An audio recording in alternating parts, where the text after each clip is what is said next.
네, 로마서 6장 8절부터 오늘은 15절까지 살펴볼 건데, 우리가 저번 주까지 본 게 이제 예수 그리스도와 우리가 연합했다는 것이었잖아요. 그죠?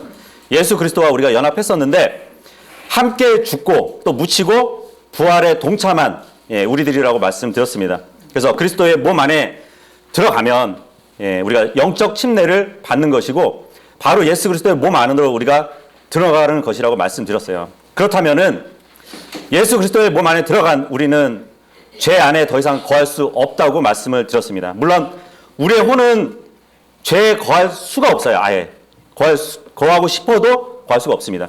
하지만 우리는 아직 구속을 받을 육신이 있기 때문에 여전히 죄 안에 거할 수 있어요. 그래서 주님께서 허락하지 않았기 때문에 죄 안에 거하지 말라고 말씀을 했었습니다. 그래서 우리는 이제 의의 종으로 살아가야 된다고 말씀을 드렸습니다. 그래서 이제 8절부터 우리가 어떻게 그러면 의의 종으로 살아가야 되는지 살펴보도록 하겠습니다. 다 피셨죠? 8절 다 같이 읽어보겠습니다. 시작. 이제 만일 우리가 그리스도와 함께 죽었으면 또한 그분과 함께 살 줄을 우리가 믿노니. 우리가 그리스도와 함께 죽었다고 말씀을 하고 있어요. 여러분은 정말 그리스도와 함께 죽었나요? 우리가 구원받았다면 그리스도와 함께 죽은 겁니다. 그런데 죽었으면 하고 또 뭐라고 얘기하죠? 또한 그분과 함께 살 줄을 믿으라고 합니다. 이것은 우리가 구원받은 사람으로서 기본적으로 믿는 것이에요. 그죠? 우리의 옛사람은 죽었고 새 사람은 살았습니다. 옛 삶은 끝났고 새 삶은 또 시작되었어요. 그래서 우리는 이 사실을 믿어야 된다는 것입니다. 근데 문제는 교회 다니는 대부분 사람들이 구원에 관해서는 매우 작은 일부만 믿는다는 것이에요. 사람들은 자신이 예수님을 믿으면 지옥에 안 간다는 것을, 지옥으로부터 구원받았다고 생각을 해요. 그래서 구원받았기 때문에 죽으면 하늘나라로 간다고, 그런 단순한 생각만 한다는 것이에요. 하지만 예수님이 지옥으로부터 구원을 해주셨지만 사람들이 생각하기에는 이런 마약 중독, 뭐 알코올 중독, 담배 중독, 뭐 욕하는 것과 어떤 뭐 포르노 중독, 그리고 다른 사람을 험담하는 것, 미워하는 것, 그리고 계획으로부터는 구원하지 않으셨다고 생각을 해요. 하나님은 우리가 구원받는 순간부터 전적으로 예수 그리스도를 신뢰하기를 원하시는 분이십니다. 그래서 우리는 하나님께서 주신 이 새로운 인생을 어떻게 살아야 하는지 배워야 되는 것이에요. 그래서 하나님께서 주신 그 구원을 통해서 정말 죄를 짓지 않을 자유를 어떻게 우리가 사용해야 되는지 그것을 배워야 된다는 것입니다. 어떤 사람들은 자신이 구원받았음에도 불구하고 저는 죄를 지을 수밖에 없는 사람입니다. 맞는 말이에요. 그래서 죄를 버릴 수 있도록 도와달라고 기도를 한다고 합니다. 하지만 구원받은 사람은 죄를 놓는 순간에 다시 영원토록 그 죄와 아무런 상관을 가질 수 없을 수 있어요. 죄와 아무런 관계를 가질 수 없는 권리를 갖고 있어요. 의지가 있다는 것이에요. 의지가. 원하면 언제든지 죄를 버릴 수 있어요. 왜냐하면 구원받은 사람은 죄로부터 해방되었거든요. 그래서 구원받은 사람은 언제든지 죄를 버리고 자유를 누릴 수 있는 사람들입니다. 그래서 지금 본문은 지금 여기서의 관점을 말하고 있는 것이에요. 앞으로 미래의 일을 얘기하는 것이 아니에요. 지금 이 순간에도 죄와 상관하지 않을 수 있는 그 말씀을 해주시는 겁니다. 그 5절에 보면 우리가 그분의 죽으심에 지금 참여했다고 말씀을 하는 거예요. 지금 시점을 얘기하는 것이에요. 지금 이 순간에도 우리가 죄로부터 해방을 얻은 사람들이기 때문에 죄와 상관없이, 죄를 버리면 그 죄와 상관없이 살아갈 수 있다는 것입니다. 9절 보세요. 9절. 읽겠습니다. 시작. 이는 그리스도께서 죽은 자들로부터 일으켜셨으므로 다시는 죽지 아니하시고 사망이 다시는 그분을 지배하지 못하는 줄 우리가 알기 때문이라. 우리가 죽었고 또 살았다고 말씀을 하시면서 더 이상 이제 사망이 예수님을 지배하지 못하는 것처럼 우리도 지배하지 못할 것을 말씀을 하고 있습니다. 성경에 보면은 죽었다가 살아난 인물들이 있어요. 예. 나사로가 그랬잖아요. 그죠? 예. 근데 나사로가 한번 죽고 나서 살았어요. 근데 앞으로 죽지 않나요? 나중에 늙어서 죽었을 거예요. 그죠? 그 나인성 과부의 아들도 있었죠. 죽었다가 살아났어요. 하지만 결국은 죽을 사람이었습니다. 그죠? 그런데 예수님은 한 번 죽으셨고 살아나셨어요. 그 이후로는 죽지 않으세요. 예. 영원히 죽지 않으실 분이시거든요. 그래서 우리의 확신은 그 부활하신 예수 그리스도, 다시 죽지 아니하시는 예수 그리스도의 사실에 기초하고 있습니다. 죽음이 더 이상 예수 그리스도를 다스리지 못해요. 예. 물론 죽음이 밤낮으로 3일 동안은 예수님을 다스렸었습니다. 그죠? 하지만 그 다스림은 영원히 끝나버렸어요. 예수님의 부활로 인해서. 그래서 이 부활하신 예수님, 죽지 않으시는 예수님이 내 안에 들어오셨기 때문에 우리가 영원한 생명을 얻은 것이에요. 예수 그리스도는 사망을 이기시고 정복하신 분입니다. 그래서 예수님은 3일 동안 무덤에 계셨지만 자신의 혼은 이 지하에 내려가셨다가 3일 후에 살아나신 것이에요. 죄에 대한 값을 다 치르시고 나서 죄에 대해서 승리하신 분이셨습니다. 여러분은 그리스도와 함께 십자가에 못 박히셨나요? 그분과 함께 묻히셨어요? 그러면 그분과 함께 다시 일어날 사람들이에요. 예수님과 함께 사망에서 승리한 사람들이라는 것입니다. 구원받은 대부분의 사람들은 자신이 그리스도와 함께 죽고 묻히고 다시 일어났다는 그 사실은 믿지만 승리했다는 그 사실은 믿지 않아요. 모르겠어요. 사실 믿지 못하는 것인지 믿기 싫은 것인지 정확히 알 수는 없어요. 아마 대부분 믿기 싫은 경우가 많을 것이에요. 10절 한번 보도록 할게요. 10절 시작. 그분께서 죽으신 것을 죄를 향해 한 번 죽으신 것이요 그분께서 살아계신 것은 하나님을 향해 살아계시는 것이니. 한 번 죽으셨다고 합니다. 한 번 예수님은. 고린도전서 15장 55절 한번 보도록 할게요. 고린도전서 15장 55절. 오 사망아 너희 쏘는 것이 어디 있느냐.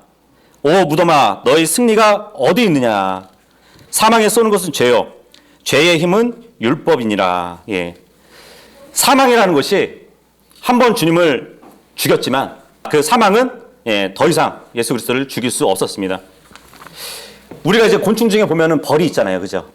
벌을 보면 자기가 상대방에게 침을 한번 놓잖아요. 그죠? 데미지를 한번 입힌단 말이에요.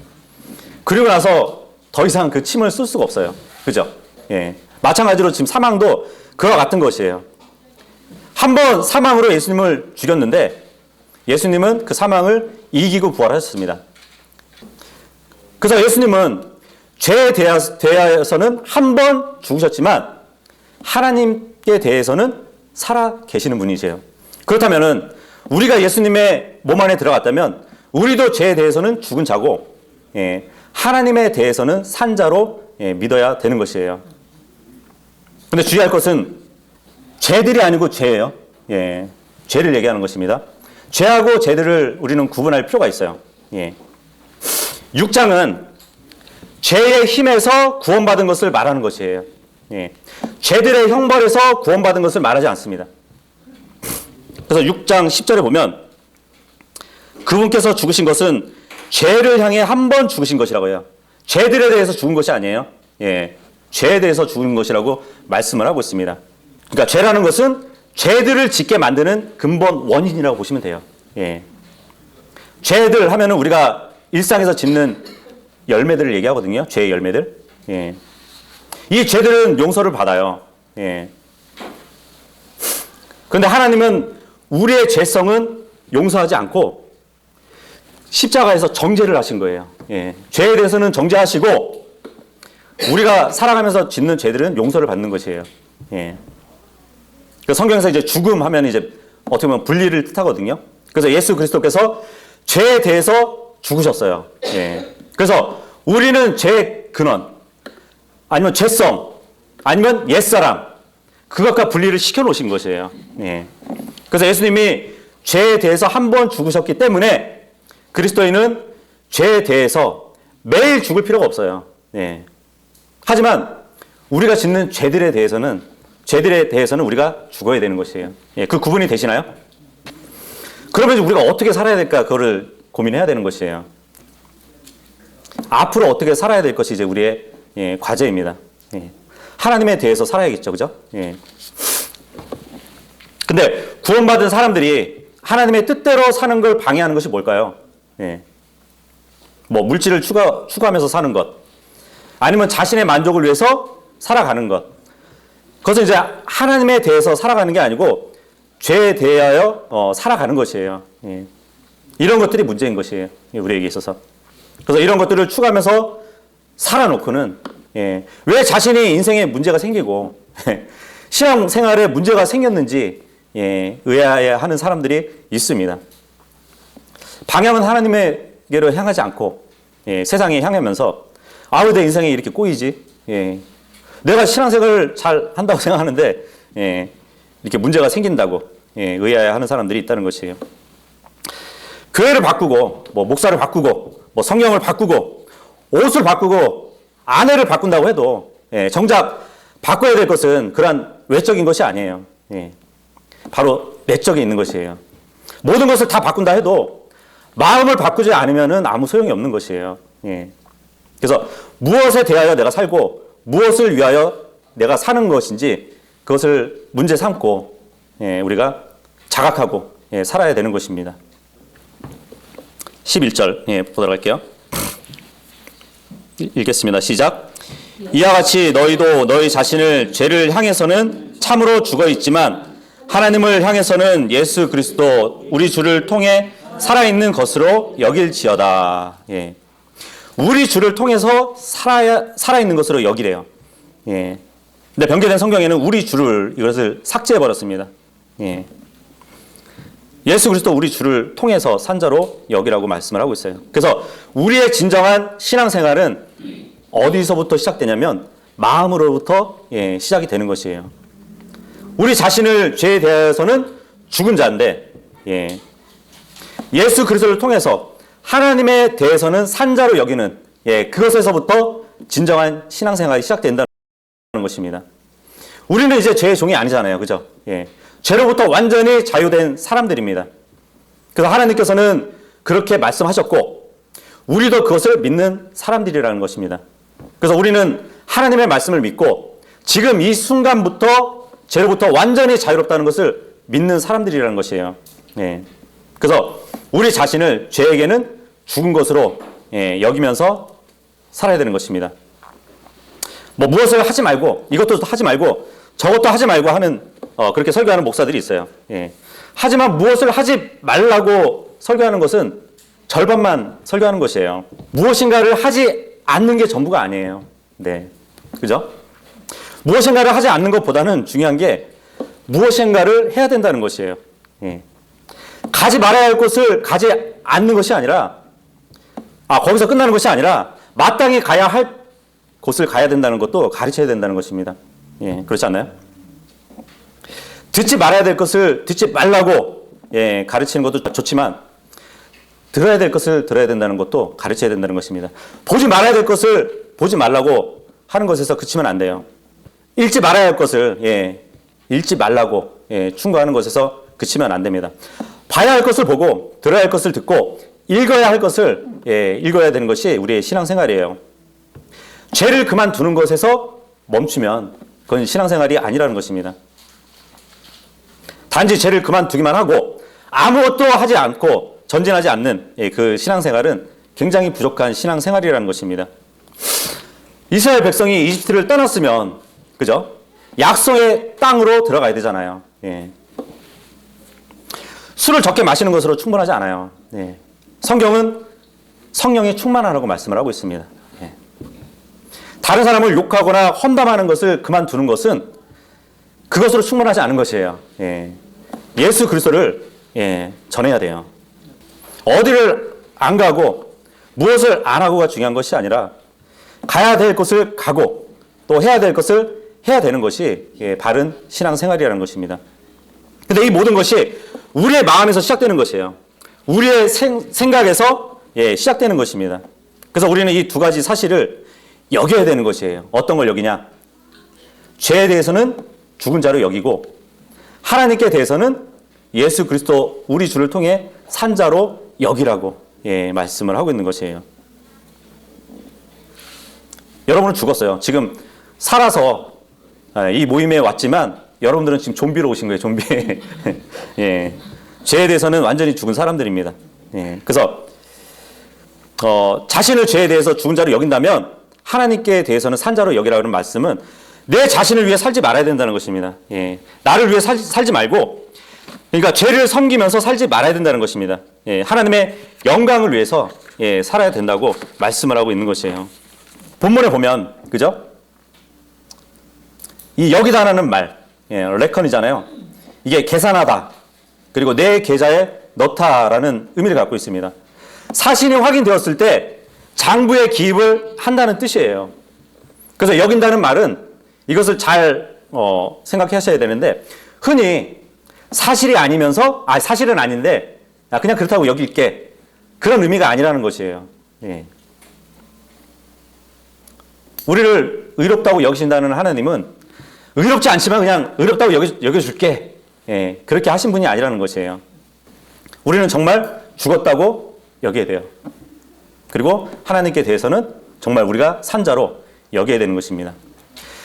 예수님께서 죄로 인해 죽으셨고 살아나셨어요. 그리고 그분께서 내 안에 들어오셨고 그분은 내 머리가 되시고 나는 그분의 지체가 됐습니다. 그러니까 공동 운명체가 된 것이에요. 우리 모두가. 그죠? 근데 이것을 사실로 우리가 알고 믿었으면 내 몸을 들여서 주님께 헌신해야 되는 것이에요. 우리는 머리가 생각하는 대로 몸이 움직이잖아요. 그죠? 그럼 예수님이 머리 되셨으면 예수님이 생각하시고 말씀하시는 것을 우리 지체가 믿고 따라야 되는 것입니다. 그래서 우리의 매일매일 삶 속에서 그러한 생각을 적용하면서 산다면 죄에 대해서는 우리가 승리하는 삶을 살 수 있는 것입니다. 12절 보도록 할게요. 읽겠습니다. 시작. 그러므로 너희는 죄가 너희의 죽을 몸 안에서 군림하지 못하게 하여 몸의 정욕 안에서 죄에게 순종하지 말고. 이 12절 이 본문을 통해서 무엇을 배워야 하냐면 우리 각자에게 책임이 있다는 것입니다. 우리에게 책임이 있다는 사실을 배워야 되는 것이에요. 내가 허락하면 죄가 나를 통치할 것이에요. 내가 허락하면 그리스도는 나를 통치하실 것입니다. 내가 허락하면 의가 나를 통치할 것이에요. 하지만 또 내가 허락하면 불의가 나를 막을 겁니다. 내가 죄를 지었다면 다른 누구의 잘못이 아니에요. 죄를 짓는 사람이 내 환경과 내가 사는 그 삶의 여건을 따진단 말이에요. 그래서 그 심리작용으로 인해서 내가 죄를 짓는다고 하는 그런 심리학이 설교 강단에서 장악하고 있기 때문에 요즘 그리스도인들은 마치 죄의 희생양처럼 자신을 생각한다는 것입니다. 하지만 죄는 내가 짓는 것이에요. 다른 누가 나를 죄 짓도록 끌고 가진 않아요. 우리는 구원받은 사람이잖아요. 죄로부터 구원받은 사람이잖아요. 그럼 죄로부터 해방받은 사람이거든요. 만일 내가 죄에게 내 자신을 내어주지 않았다면 나는 죄를 짓지 않을 것입니다. 그죠? 그렇기 때문에 내가 죄를 지은 것은 다른 누구의 잘못도 아니에요. 바로 내 자신의 잘못인 것이에요. 나의 책임이에요. 부모의 잘못도 아니고 아내의 잘못도 아니고 자식의 잘못도 아니고 교회의 잘못도 아닙니다. 아무도 강제로 나를 죄를 짓도록 만들 수 없다는 것이에요. 마귀도 그래요. 마귀도 나를 강제로 죄 짓도록 만들지 못합니다. 그죠? 마귀는 그냥 죄를 짓도록 길을 안내해 줄 뿐이에요. 나를 강제로 데려가지 않아요. 그래서 우리는 주님 앞에서 저 마귀 때문에 내가 죄를 졌다고 그렇게 항변할 수 없습니다. 변명할 수 없어요. 우리는 예수 그리스도에 대해서 증언하면서 복음을 전하면서 죄를 지을 수는 없습니다. 그죠? 우리가 기도하면서 더러운 영상을 보지 못해요. 동시에는 그렇게 할 수 없다는 것입니다. 그래서 내가 어디에 의지를 허락하느냐에 따라서 죄를 짓고 또 죄를 안 질 수 있다는 것입니다. 여러분이 그리스도 안에서 형제 자매들 된 자들과 함께 찬양을 하면서 술에 취할 수는 없을 것이에요. 그죠? 동시에 적어도 동시에는 그렇게 할 수 없다는 것입니다. 그죠? 그래서 여러분과 저는 자기의 죽을 몸을 누구에게 다스리게 할 건가요? 우리 안에 왕자를 누구한테 내어줄 건가요? 그리스도께 내어주실 건가요? 죄에 내어주실 건가요? 죄가 더 이상 죽은 몸 안에서 우리를 부려먹지 못하게 내 자신이 해야 된다는 것입니다. 13절 읽어볼게요. 시작. 너희 지체들을 불의의 도구로 죄에게 내어주지 말며 오히려 너희 자신을 죽은 자들로부터 살아난 자들로서 하나님께 드리고 너희 지체들을 의의 도구로 하나님께 드리라. 우리 대부분은 두 눈을 가지고 있죠. 그죠? 모두 다 앞을 볼 수 있는 사람들이에요. 하나님께서는 우리에게 강제로 성경을 읽도록 하지 않으십니다. 우리의 눈을 어디에 두건 그건 우리의 자유예요. 그래서 우리의 두 눈을 사용해서 성경을 보던 이 스마트폰을 보던 할 수 있는 것이에요. 그렇다고 스마트폰을 보는 것 자체가 죄는 아닙니다. 하지만 우리가 기준을 높여야 되는 것이에요. 기준이 너무 넓어요. 그죠? 그래서 우리가 좀 기준을 좁혀야 됩니다. 잘못된 것을 보지 않는 것으로 만족하지 말고 바른 것을 볼 수 있어야 된다는 것이에요. 우리는 잘못된 것을 없애버릴 수가 없습니다. 하지만 우리의 눈은 우리 자신의 의지에 반해서 잘못된 것을 억지로 볼 수는 없어요. 우리 자신의 안구에 대한 결정권, 그것은 우리 자신이 가지고 있습니다. 내가 원하지도 않은데 마귀가 억지로 무엇인가를 보여주고 하지 않는다는 것이에요. 마찬가지로 하나님도 우리의 의지를 막 억지로 이렇게 반해가지고 성경을 읽게 하지 않으신다는 것입니다. 우리는 우리의 눈을 내 자신의 의지에 따라서 무엇을 볼 수도 있고 보지 않을 수도 있습니다. 우리의 귀도 마찬가지죠. 우리의 귀도 우리의 의지에 따라서 무엇을 듣고 듣지 않고 할 수 있는 것입니다. 아무도 우리에게 강제로 무엇인가를 보고 듣고 하게 할 수 없다는 것입니다. 그러니까 우리가 무엇을 듣느냐, 우리가 무엇을 보느냐는 개인 자유에 있다는 것입니다. 우리의 발도 마찬가지예요. 아무도 우리를 강제로 이 모임에 오게 할 수는 없습니다. 저는 여러분들이 이렇게 모인 것에 대해서 매우 기쁘게 생각해요. 마찬가지로 이 좋은 날 여러분을 누가 술집으로 끌고 갈 수도 없어요. 아, 주님, 내 자동차가 지금 술집으로 가고 있습니다. 하나님 도와주십시오. 그렇게 기도할 수 없다는 것이에요.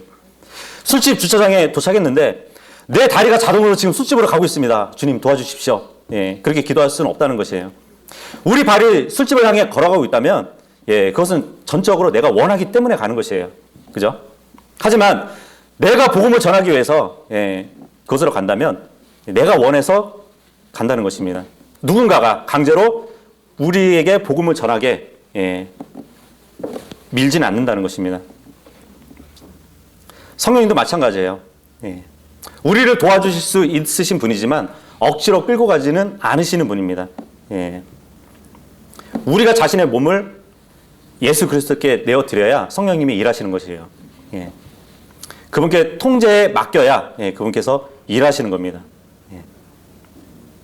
저는 지금 엄청난 투쟁에 대해서 말씀을 드리고 있는 것이에요.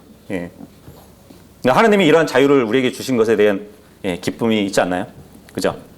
정말 놀랍지 않나요? 이런 자유를 우리에게 주셨다는 것에. 우리는 구원받고 나서 죄를 짓지 않을 자유만 얻은 것이 아니라 하나님 앞에서 의롭게 살아갈 수 있는 자유도 얻었다는 것입니다. 구원받지 못한 사람들은 이 두 가지 의지를 다 행할 수가 없어요. 그래서 우리는 그러한 자유를 얻은 사람들입니다. 하지만 그만큼의 책임도 우리에게 따른다는 것이에요. 우리가 어떻게 마음을 먹고 무엇을 내 자신을 들여서 죄로 향하는지 하나님께 향하는지 제 책임이 있다는 것입니다. 예수 그리스도를 위해서 살 것인지 죄를 위해 살 것인지 모두 우리의 결정에 달려 있지만 각자 그 결과에 대해서 책임을 져야 된다는 것입니다. 자기가 내리는 모든 결정은 모두 자신에 대한 간증이에요. 자기가 내리는 모든 결정은 자신이 하나님에 관해 어떻게 생각하는지를 보여준다는 것입니다. 우리가 선택하는 것에 따라서 하나님에 대한 사랑을 드러낼 수도 있고 그렇지 않을 수도 있습니다. 우리에게는 선택권이 있어요. 지금 로마서 6장은 우리 앞에 놓인 선택권에 대해서 말씀하고 있는 것입니다. 본문에 보면은 죄 내주지 말라고 합니다. 근데 이게 현재 능동 명령이에요. 앞으로가 아니라 앞으로 죄 내주지 말라고 하는 것이 아니라 지금 현재 능동적으로 하라고 명령하시는 것이에요. 앞으로가 아니라 이미 진행된 행동을 멈추라는 것입니다. 그리고 의의 도구로 내주래요. 의의 도구. 이것은 이제 군인의 무기를 지칭하는 거거든요. 다시 말하면 우리의 몸은 유혹의 전쟁터라는 것이에요. 그래서 의의 도구를 드리라 이 말씀을 하고 있는 것입니다. 자신의 몸을 죄에게 내어주든지 아니면 하나님께 드리든지 어느 한쪽에 주게 되는 것이에요. 이 의의 도구는. 하나님께 드리면 의의 도구고 죄에게 주면은 불의의 도구가 되는 것이에요. 우리 몸은. 그래서 성도들에게 계속적인 선택에 대해서 지금 6장을 말하고 있음을 기억해야 됩니다. 전쟁이 쉬지 않고 계속 되고 있다는 그 말씀을 하고 있는 것이에요. 야고보서 1장 한번 보도록 할게요. 1장 12절에서 13절. 시험을 견디는 사람은 복이 있나니 이는 그가 단련을 받은 뒤에 주께서 자신을 사랑하는 자들에게 약속하신 생명의 왕관을 받을 것이기 때문이라. 아무도 자기가 시험을 받을 때에 내가 하나님께 시험을 받고 있다 하고 말하지 말라. 하나님께서는 악으로 시험을 받으실 수도 없고 친히 아무도 시험하지 아니하시느니라. 오히려 모든 사람은 자기 자신의 욕심에 이끌려 유혹을 받을 때에 시험을 받나니. 이 말씀을 하고 있습니다. 우리가 시험을 받는 것은 자기 욕심 때문이래요. 그런데 누가 시험을 견디는지 아세요? 지금 보면 12절에서 말씀하고 있는 것처럼 주님을 사랑하는 자들이 시험을 이기는 것이에요. 무엇을 시험하는 건지 아세요? 우리의 사랑을 시험하는 것이에요. 성경은 주님께 순종하는 자들에게 생명의 관을 준다고 말하지 않습니다. 주님을 사랑하는 자들에게 생명의 관을 주신다고 하시는 것이에요. 주님께서는 너희가 나를 사랑하면 내 명령들을 지키느니라 이 말씀을 하셨습니다. 그죠? 예를 들어서 남편과 아내가 있는데 어떤 여자가 남편을 계속 유혹해요. 그럼 이건 무슨 시험일까요? 아내를 사랑하는 마음에 대한 시험이에요. 그죠? 만일 남편이 아내를 사랑하면 다른 여자에 대해서 아예 생각조차 하지 않을 것이에요. 그래서 성경에서 말씀하시는 시험은 여러분이 하나님을 사랑하느냐, 그 시험을 말씀하시는 겁니다. 여러분은 예수님을 사랑하시나요?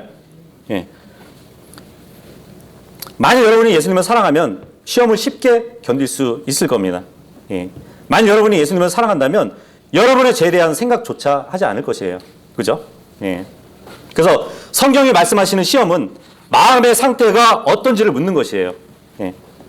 마음을 누구에게 내어주었는지 그걸 보시는 겁니다. 나의 인생의 왕자가 누구를 앉힐 것인지 그것을 묻는 것이에요. 14절 보도록 하겠습니다. 14절 시작. 너희가 율법 아래 있지 아니하고 은혜 아래 있으므로 죄가 너희를 지배하지 못하리라. 죄가 우리를 지배하지 못할 것이라고 말씀하고 있는 것을 보세요. 이 말씀은 부정적인 말씀이 아닙니다. 긍정적인 말씀이에요. 우리는 율법 아래 있지 않고 은혜 아래 있는 사람들이에요. 율법은 마치 그런 것이에요. 여러분들이 아이들한테 이거 하지 마, 저거 해, 그러잖아요, 그죠? 아들이 다칠까 봐도 그렇고, 그죠? 하지만 애들이 자라고 나서 보통 우리가 편히 쓰는 말로 머리가 커지면 그러 할 필요가 없잖아요, 그죠? 아이가 이미 알기 때문에 하고 안 하고를 결정할 수 있다는 것이에요. 우리는 율법 아래에 있지 않아요. 은혜 아래에 있습니다. 그래서 외부의 무엇의 통제를 받는 사람들이 아니에요. 죄의 힘은 율법이라고 합니다. 그래서 죄는 율법을 근거로 해서 우리에게 정죄를 해요. 예. 하지만 우리는 율법 아래에 있지 않고 은혜 아래에 있기 때문에 율법을 지켜야 할 의무로부터 벗어났습니다. 우리는 사랑이라는 그 하나 가지고 다 판단할 수 있어요. 예. 율법은 도둑질하지 말라 했지만 내가 저 사람을 사랑한다면 그 사람 거를 가져올 필요 없는 것이에요. 몰래. 그죠? 예. 살인하지 말라 율법은 하지만 우리가 사랑을 가지고 보면 내가 저 사람을 사랑하면 살인을 할 이유가 없는 것이에요. 예. 15절. 예. 읽어보겠습니다. 시작. 그러면 무슨 말을 하겠느냐? 우리가 율법 아래에 있지 아니하고 은혜 아래에 있으므로 죄를 짓겠느냐? 결코 그럴 수 없느니라. 예. 은혜 아래서 자유롭게 산다고 했으니까 이것은 곧 죄를 지어도 된다는 말일까요? 예. 은혜가 넘치게 하려고 죄를 짓는다? 예, 이것은 아니죠. 그죠? 그런데 실제로 이렇게 가르치는 종파가 있어요. 예, 영지주의자들입니다. 예. 영지주의자들은 이런 주장을 해요. 죄를 많이 지을수록 예수님의 은혜가 넘치기 때문에 죄를 지어도 된다는 논리를 갖고 있습니다. 예. 그래서 그들의 양심은 마비되어 있는 사람들이에요. 잘못이 잘못인지 모르는 사람들입니다. 그래서 마귀는 참으로 교활한 것이에요. 근데 승리의 비결은 예수 그리스도를 신뢰하는 데 있어요. 그죠? 자신을 신뢰해서는 언제나 죄와 또 절망에 빠져버릴 뿐입니다. 예. 우리가 율법 아래에 있지 않고 은혜 아래에 있다고 하면 우리가 죄를 짓지 못하게 막는 것은 무엇이냐고 묻는 사람들이 있어요. 율법이 없으면 죄를 제어할 수 없다는 것이에요. 그 율법 조항에 따라서 그 사람을 지적해야 그 사람이 죄를 안 짓는다고 생각을 한답니다. 하지만 율법 조항을 다 외운다고 해도 죄를 제어할 수 없어요. 네. 오히려 죄에게 무너지는 자신의 모습을 볼 뿐입니다. 예. 그래서 예수 그리스도를 사랑하는 그 마음만이 죄를 제어할 수 있는 것이에요. 예. 그래서 우리의 손, 발, 눈, 코, 입, 이 몸을 죄에게 내어주면 불의의 도구가 됩니다. 예. 하지만 하나님은 우리에게 의롭다고 여기신 분이세요. 죽은 자들로부터 부활해서 살아난 자들입니다. 그래서 우리는 하나님께로 우리는 살아있는 자들이에요. 그래서 우리 자신을 주님께만 내어드려야 되는 것입니다. 이 내어드린다는 것은 내 자신을 항복시켜가지고 하나님께 바친다는 말이에요. 그래서 오늘 우리가 살펴본 대로 죄에서 승리하는 비법이 3단계예요. 첫 번째로는 알라라는 것입니다. 9절에 보면 그죠? 사망이 다시는 그분을 지배하지 못하는 줄을 우리가 알기 때문이라고 합니다. 그죠? 알라 하죠. 노 하잖아요. 그죠? 예. 생각으로 우리가 알아야 돼요. 사망이 더 이상 우리도 지배하지 못한다는 것을 알아야 되는 것입니다. 그리고 11절에 보면 여기라고 말하고 있어요. 그죠? 죄로부터 우리가 죽었고 하나님으로부터는 살아있다고 여기라고 합니다. 우리의 마음이에요. 레컨이라고 그러잖아요. 그죠? 그리고 세 번째로는 들이라고 합니다. 예. 일들라고 하는데 의지잖아요. 의지. 예. 13절. 그죠? 너희 지체들을 의의 도구로 함께 드리라. 알라, 여기라, 드리라. 이 세 가지예요. 여러분들 운전하시잖아요. 고속도로 진입할 때 보면은 거기에 뭐라고 써 있죠? 양보 이렇게 써 있죠. 양보. 다른 차가 진입하는데 방해하지 않게 양보하라고 한단 말이에요. 그 말이에요. 주님께 온전히 내어드리는 것이에요. 성령님의 통제 안에 자신을 맡겨드리라는 것입니다. 그래서 우리가 죄에 대해서 승리할 수 있는 모두가 될 수 있기를 바라겠습니다.